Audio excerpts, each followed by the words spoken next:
Deus habita em luz inacessível,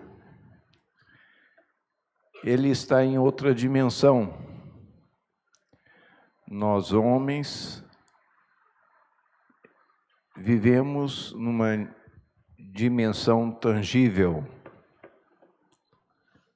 onde nós podemos tocar, onde nós podemos medir o tempo e o espaço. Mas houveram momentos em que Deus se manifestou ao homem. E é interessante que nessas manifestações nós sempre aprendemos muito. Uma delas foi em Êxodo, quando Moisés ele foi incumbido de tirar o povo do Egito. Só que depois de uma experiência frustrada, onde ele se tornou um fugitivo, ele desistiu de libertar o povo. Então ele estava ali como um simples pastor de ovelhas. Aí quando ele já havia desistido, que ele não tinha mais jeito de salvar o povo dele, ele então teve uma visão de Deus. Deus apareceu para ele num espinheiro, numa sarça ardente. E aquela sarça queimava, mas não se consumia. E aí ele fala, mas quando os filhos de Israel me perguntarem o teu nome, o Deus dos nossos pais, o que eu vou falar para eles? Né?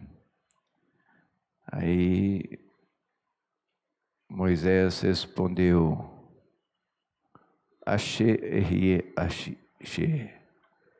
eu sou o que sou.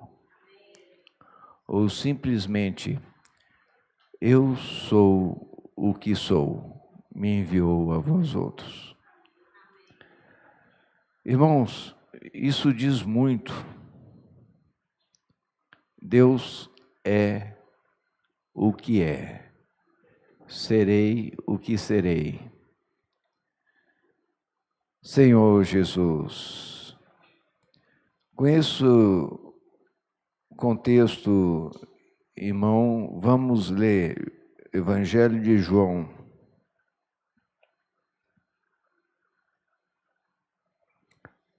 Um 17.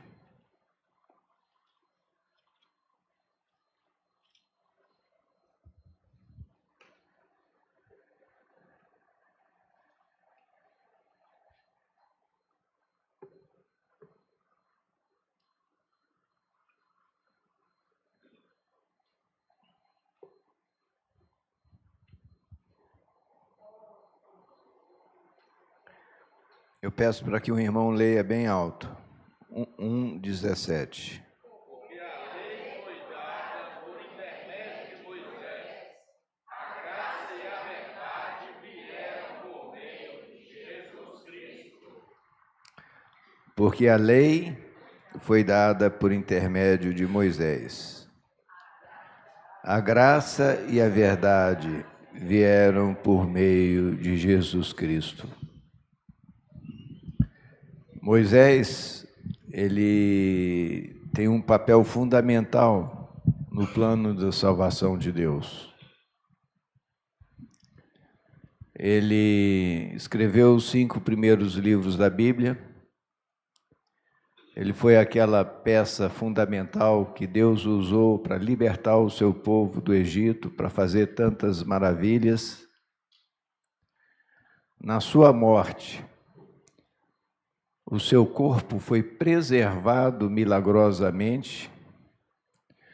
O livro de Tiago fala que o próprio diabo quis contender com o corpo de Moisés, e Miguel disse apenas: o Senhor te repreenda. E no nosso entendimento, ele vai ser uma das duas testemunhas que por 1260 dias vão ainda dar testemunho a Israel. Senhor Jesus, aqui a lei, a instrução veio por meio de Moisés. Mas aqui fala que a graça e a verdade vieram por meio de Jesus. O que é graça e o que é verdade? Irmãos,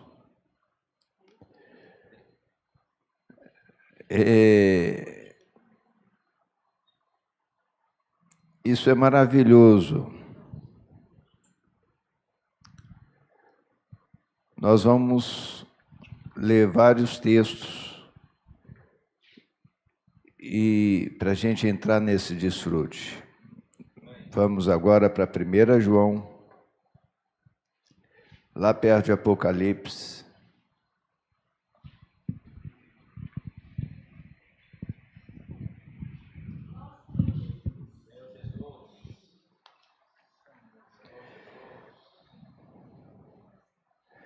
Primeira João, nós vamos ler 2 versículos, 4, 7 e 8. 1 João, capítulo 4, 7 e 8.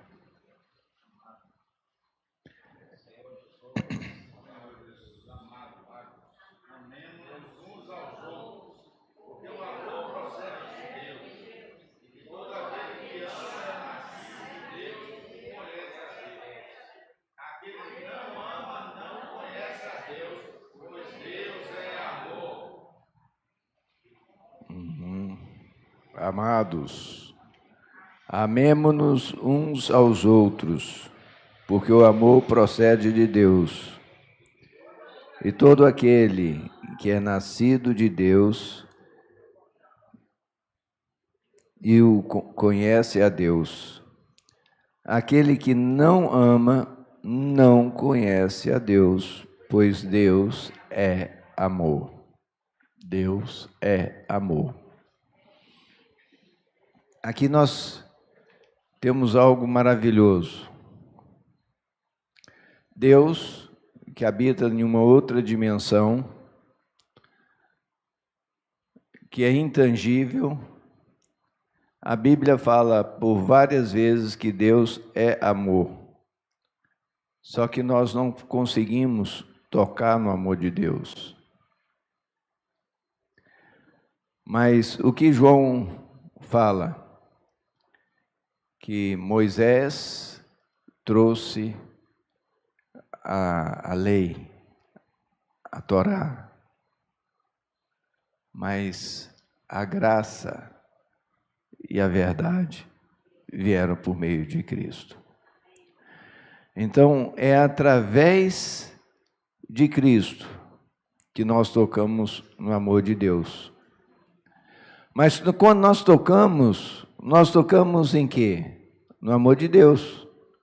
Mas o que é o amor de Deus? Para nós, é graça. Nós não tínhamos nenhum merecimento do amor de Deus. Então, esse amor, para nós, é graça. Senhor Jesus, Mas vamos ler o 4:8 também.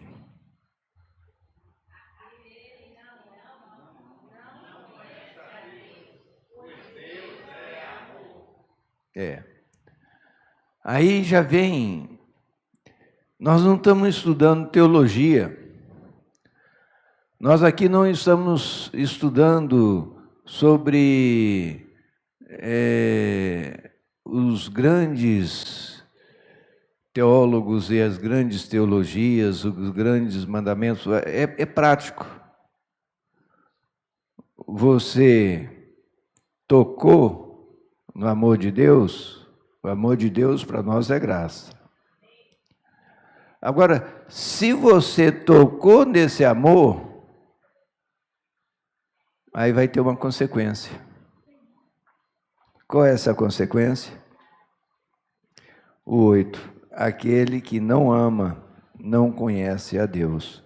Se você não tocou, se você não ama, é porque você ainda não tocou nesse amor. Porque Deus é amor. Lembra, eu sou o que sou, Ele é amor. Se Ele é amor, e Ele agora como o Espírito habita em nós, então, e nós estamos cheios de ódio com uma determinada pessoa, então eu vou falar, você não tocou no amor de Deus. Então a nossa oração tem que ser uma oração muito objetiva. Senhor, eu quero tocar no teu amor, porque eu fui exposto que eu ainda não toquei o suficiente. Porque se o Senhor é amor e eu ainda estou com raiva de fulano, é porque eu não toquei direito no Senhor. A consequência direta é nós amarmos. Senhor Jesus. Vamos para Efésios 5:1.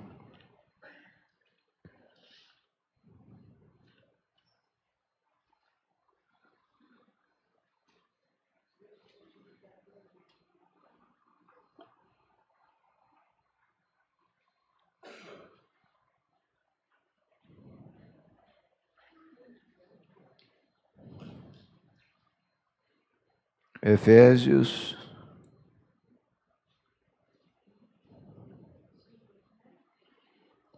1 e o 2, né? Efésios 5:1 e o 2.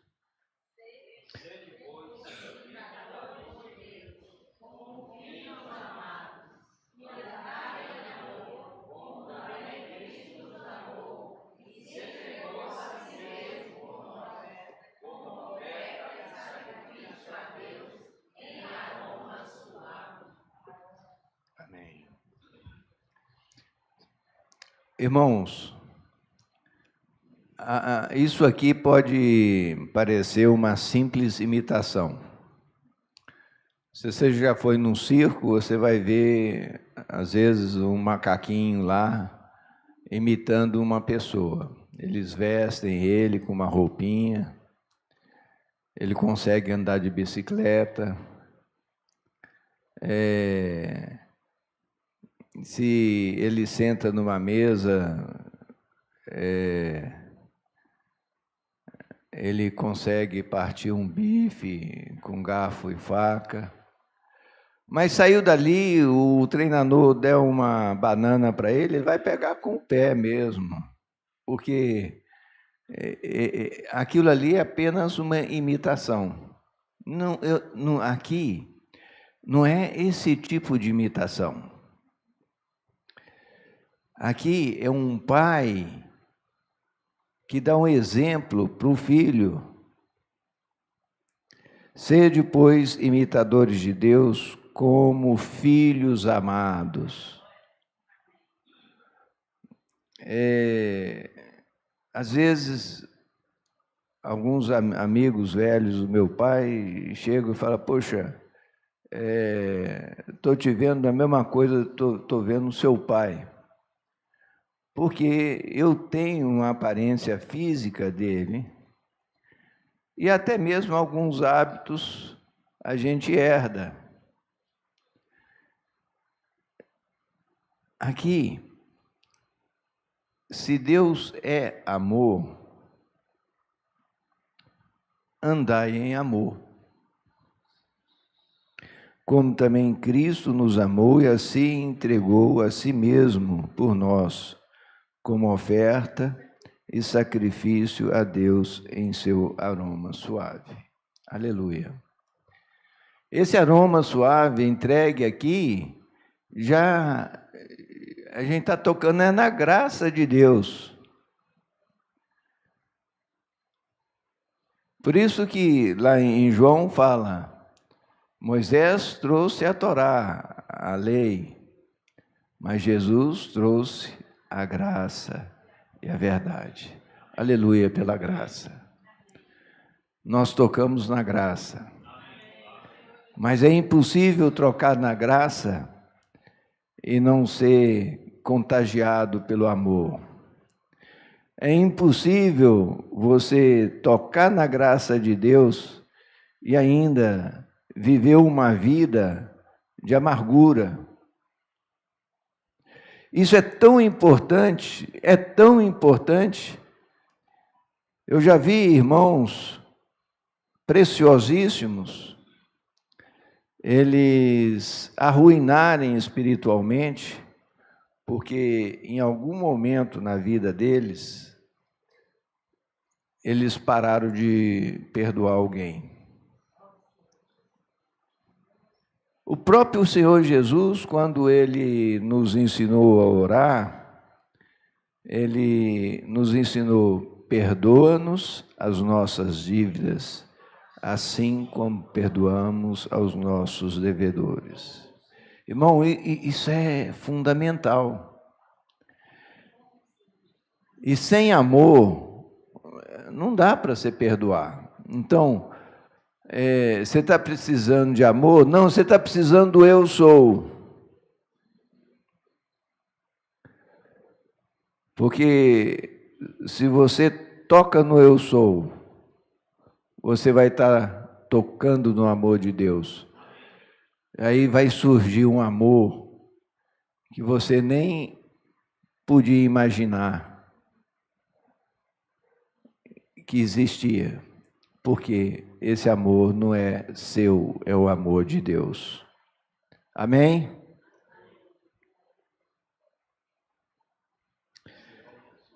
Vamos passar para um outro texto, está em 1 João.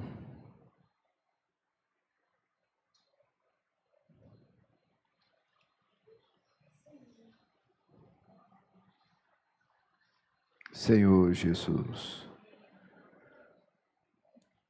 Capítulo 1.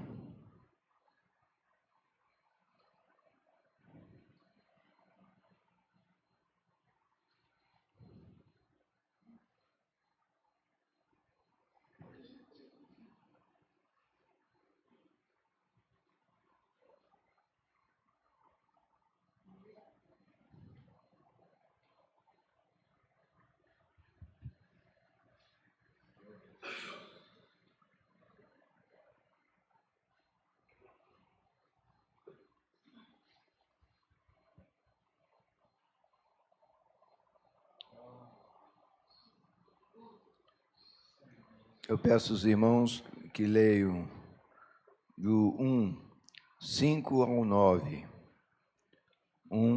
5 ao 9.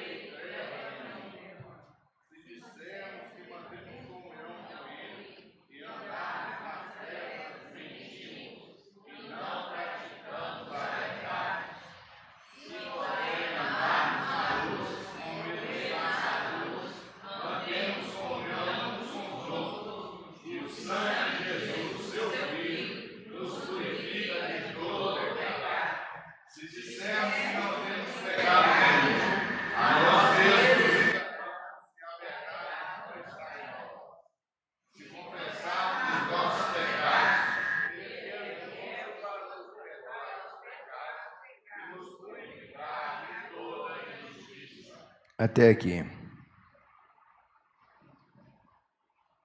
Maravilha. Vou reler os 5. Ora, a mensagem que da parte dele temos ouvido e vos anunciamos é essa: Deus é luz. E não há nele treva nenhuma. Da mesma forma,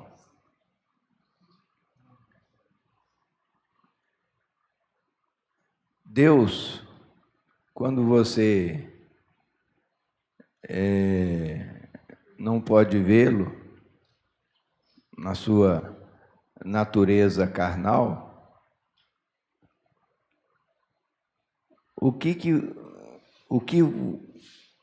você vai tocar nesse aspecto da luz de Deus?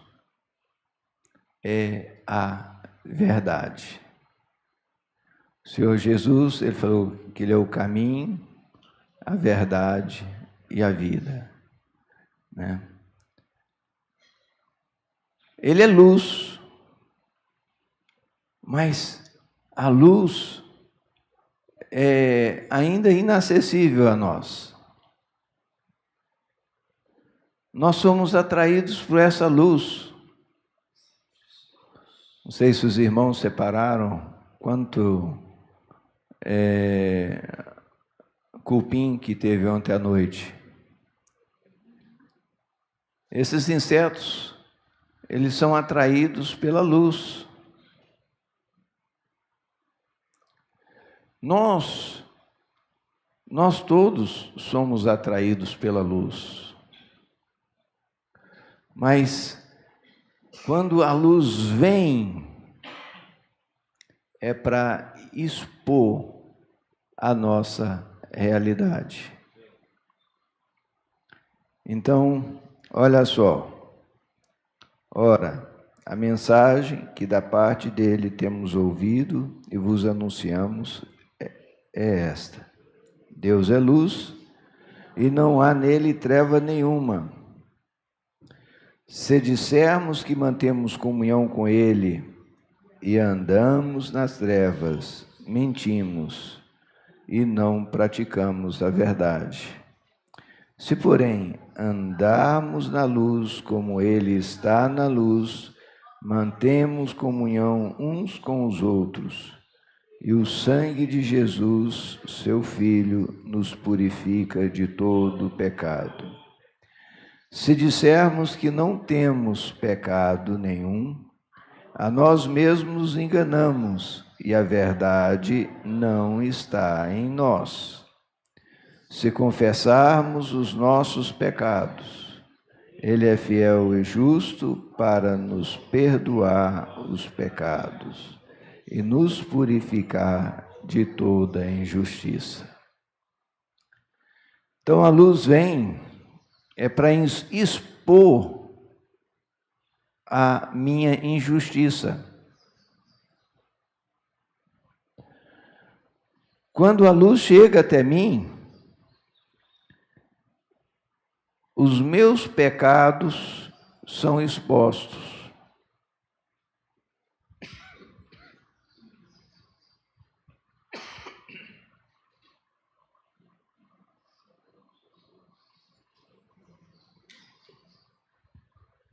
Quando os meus pecados são expostos, Deus já providenciou o sangue. Então, olha só. Se porém andamos na luz como ele está na luz, mantemos comunhão uns com os outros, e o sangue de Jesus, seu Filho, nos purifica de todo pecado. Se dissermos que não temos pecado nenhum, a nós mesmos nos enganamos, e a verdade não está em nós. Se confessarmos os nossos pecados, ele é fiel e justo para nos perdoar os pecados e nos purificar de toda injustiça. É interessante que aqui está sempre relacionado a nossa pessoa, não é o pecado do outro, não. O Senhor não está interessado no pecado do irmão. O Senhor está interessado no meu pecado.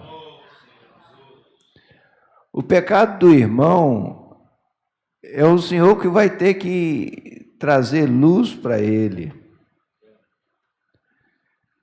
Agora, sem luz, é impossível nós termos um viver de igreja. Por quê? Aqui não tem nenhuma pessoa que não peca. Aqui não tem nenhuma pessoa que já está totalmente purificada. Aqui não tem nenhuma pessoa que não fale mais besteira. Aqui não tem nenhuma pessoa que fala demais. Né? Todos nós falamos demais, pensamos que não convém, fazemos o que não deveríamos, mas o Senhor vem como luz e essa luz nos expõe. Então, se você chega e está vendo o pecado do outro, é porque a luz foi pouca. Porque nós precisamos ver a nossa situação que ainda é inadequada. Mas aleluia por esse versículo 9. Se confessarmos os nossos pecados, Ele é fiel e justo para nos purificar os pecados e nos purificar de toda injustiça. Então, uma pessoa que confessa, ele está se arrependendo, ele é humilde. Então, o princípio de uma pessoa que viu a luz de Deus, ela vai andar na verdade. E com coração humilde, porque ela vai ver quem ela é. O que está precisando Deus trabalhar ainda na vida dela. Amém. Eu não estou falando que o outro não tem problema, não. É lógico que tem também. Mas a incumbência primeira é conosco. Eu estou olhando a trave no olho do outro, o cisco no olho do outro, e esqueço que tem uma trave no meu. Então, vamos focar em nós. O Senhor, Ele quer que nós andemos na luz.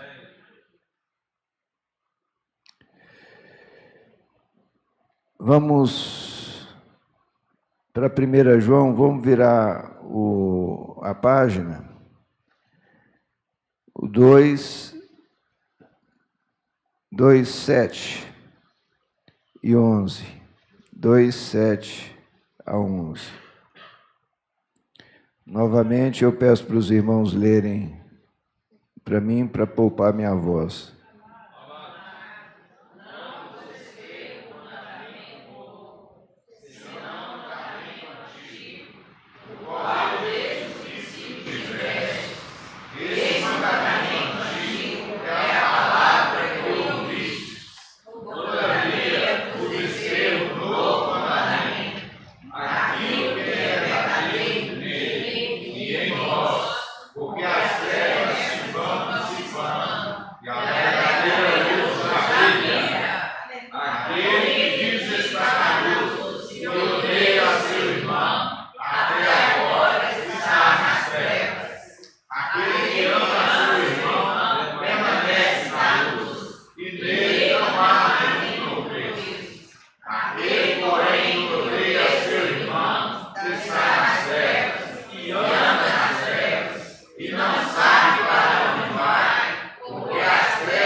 Até aqui.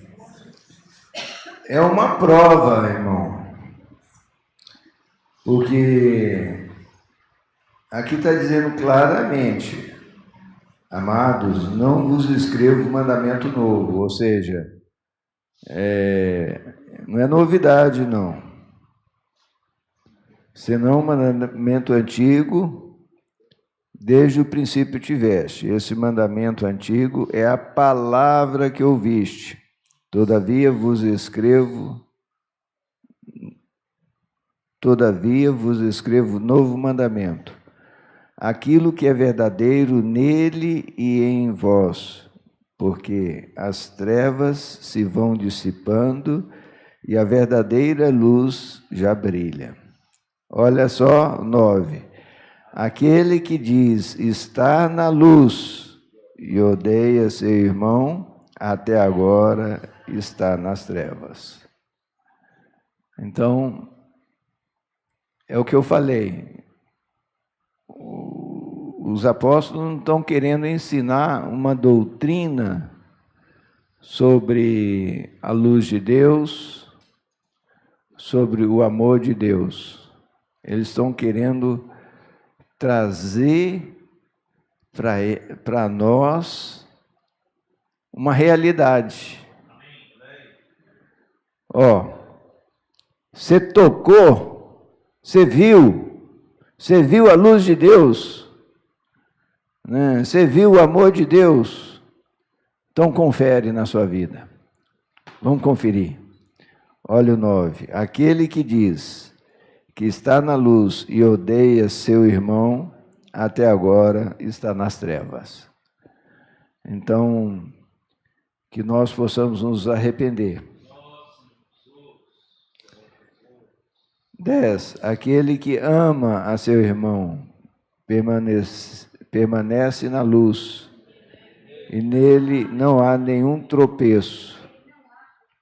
Aquele, porém, que odeia seu irmão está nas trevas, e anda nas trevas, não sabe para onde vai, porque as trevas lhe cegaram os olhos. Quão grave é essa situação? Então, se eu ainda tenho barreiras contra pessoas, né? Eu não preciso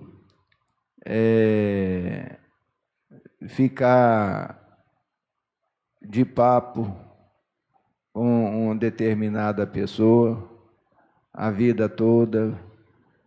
Se tem alguma barreira, mas você não pode odiá-lo. Você precisa amá-lo com amor de Deus.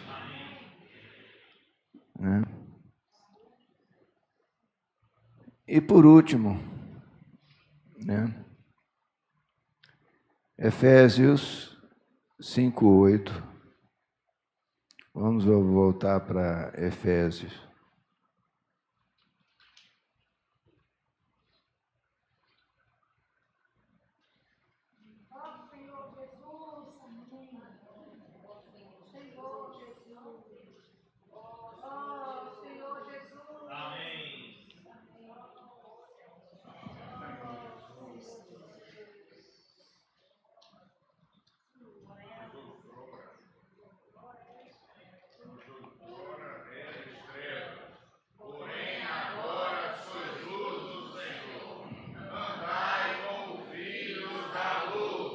Amém. Pois outrora erais trevas, porém agora sois luz do Senhor.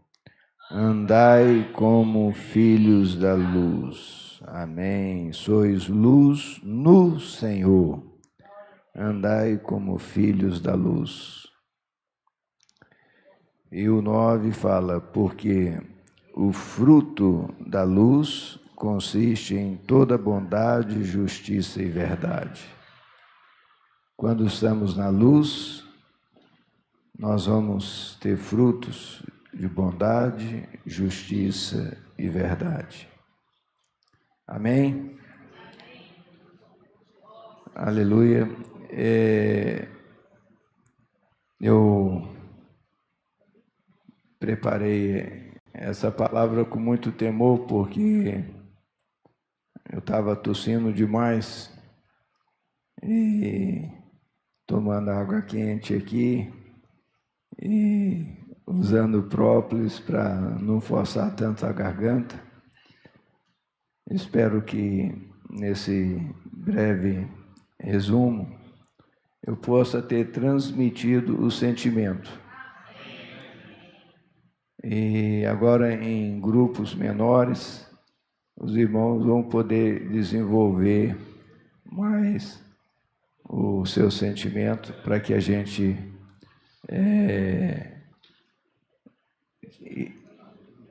extraia a sabedoria, toda a experiência dessas palavras. Elas estão baseadas na última mensagem, a mensagem de número 22, que o irmão Pedro liberou nos Estados Unidos.